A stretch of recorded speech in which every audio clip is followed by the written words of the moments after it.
Sen sулуусуң, sen назиксиң, sen акылдуусуң, senin çaşlarың жагат мага, senin басканың жагат мага, senin ой жүгүртүгүң жагат мага, senin колдоруңду кармаган жагат мага, sen мен балдарымдын энесисиң, sen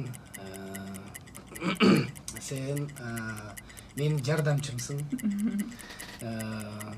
senin сөйкөлөрүң жагат мага. Senin okugan kitapların жагат мага. Senin takma kirpiklerin жагат мага деле. Senin kiyinген табиттиң жагат, көйнөктөрүң жагат. Болду фантазия бүттү. Жок, senin калдарың жагат мага. Дагы барбы? Кеттана кол чабалар. Элвира айым азыр жеңет окшойт, я. Кеттик, эми сизге кезек берели. Башталды. Сен мыктысың, жакшысың, мыкты күйөөсүң, мыкты атасың.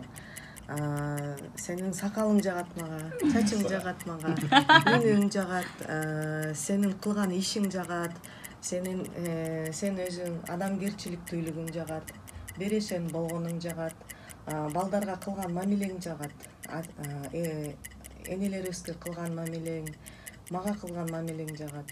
Негизи ак көңүлдүүлүгүң, акылдуулугуң, таланттуулугуң, сен өзгөчө үнүң жагат мага, сенин боюң мага жагат. Сенин гитара ойногонуң жагат. Өзгөчө эң жакшы көргөн көзүң мага жагат. Сенин таза жүрөгүң жагат мага. Сен бооруң, почкаң, ашказаның да жагат.